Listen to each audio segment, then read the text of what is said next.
हरियाणा की हर अपडेट के लिए बेल आइकन दबाएं और सब्सक्राइब करें STV हरियाणा न्यूज। सदस्य विधायक और एचएलपी अध्यक्ष गोपाल कांडा की माता पंचतत्व में विलीन हो गई हैं। बता दें कि मंगलवार को उनका निधन हुआ था।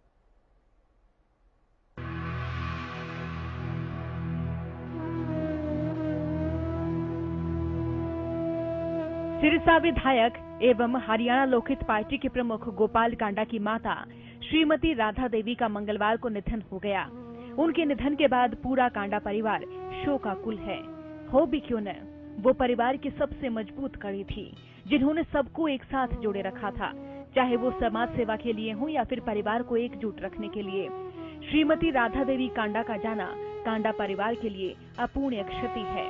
राधा देवी का जन्म वृंदावन में हुआ था, वो वहीं पली बड़ी। बाद में उनका विवाह स्वर्गीय मुरलीधर कांडा से हुआ, जिसके बाद वो सिरसा चली आई और उनका बाकी का जीवन यहीं बीता। स्वर्गीय मुरलीधर कांडा पेशे से वकील, स्वर्गीय मुरलीधर कांडा राष्ट्रीय स्वयंसेवक संघ को भी समर्पित थे। उनका नाम आरएसएस के संस्थापक सदस्यों में लिया जाता है। आरएसएस के साथ साथ किसी भी संकट के वक्त मुरलीधर कांडा आगे बढ़कर अपना योगदान देते थे। कहते हैं कि किसी भी पुरुष की कामयाबी और सामाजिक जीवन में उसके शिखर पर पहुंचने के पीछे एक महिला का साथ होता है। स्वर्गीय मुरलीधर कांडा के प्रत्येक सामाजिक कार्य में स्वर्गीय राधा देवी कांडा की महत्वपूर्ण भूमिका रही। मुरलीधर कांडा ने साल 1965 के युद्ध में सैनिकों के लिए भोजन व्यवस्था करवाने का बड़ा दायित्व उठाया था।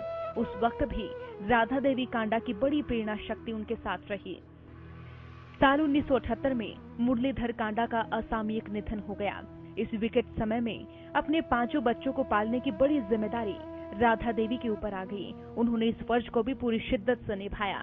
राधा देवी सामाजिक धार्मिक कार्यों में भी बढ़ चढ़ कर हिस्सा लेती थी, या यूं कहें कि ऐसे कार्यों का नेतृत्व ही वही करती थी और लोगों के लिए प्रेरणा बनती थी। श्री बाबा तारा के आशीर्वाद से कांडा परिवार ने अनेक धार्मिक और सामाजिक आंदोलन करवाने का काम किया। साल 2005 में 272 गरीब कन्याओं की शादी विधायक गोपाल कांडा और गोविंद कांडा ने अपनी माता राधा देवी की प्रेरणा से ही करवाई थी। राधा देवी कांडा ममता की मूर्त थी। देश में अनेक उच्च पदों पर विराजमान लोग समय समय पर राधा देवी कांडा का देवी स्वरूप आशीर्वाद लेने के लिए पहुंचा करते थे।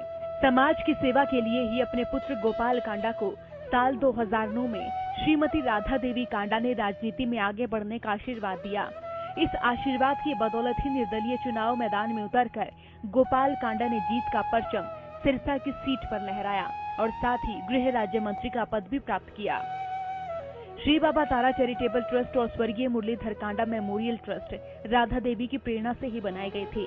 इन्हीं ट्रस्टों और श्री बाबा तारा कुटिया के माध्यम से गोपाल कांडा और गोविंद कांडा ने सामाजिक और धार्मिक कार्यों के क्षेत्र में अनेक मुकाम स्थापित किए। एक विराट व्यक्तित्व और संस्कार सेवा का अद्भुत मिश्रण राधा देवी कांडा का देवलोक गमन निर्जला एकादशी को हुआ। स्वर्गीय राधा देवी ने हर फर्ज को निभाया, चाहे वो एक पत्नी के रूप में अपने पति की सेवा करना हो, हर कदम पर उनका साथ निभाना हो, या फिर एक माँ के रूप में अपने बच्चों का पालन पोषण करना हो, उन्हें अच्छे संस्कार देना हो, या फिर एक माँ या समाज सेवी के रूप में सदैव सबकी सेवा करनी हो। हर किरदार को राधा देवी कांडा ने बखूबी निभाया और बखूबी जिया। निश्चित रूप से आज वे ज्योति में समा गई हैं, लेकिन कांडा परिवार के अंदर समाज की सेवा की जो ज्योति उन्होंने प्रज्वलित की, वो पूरे समाज को रोशन करने का काम सदैव करती रहेगी। हरियाणा न्यूज के लिए सिरसा से अमित तिवारी की रिपोर्ट।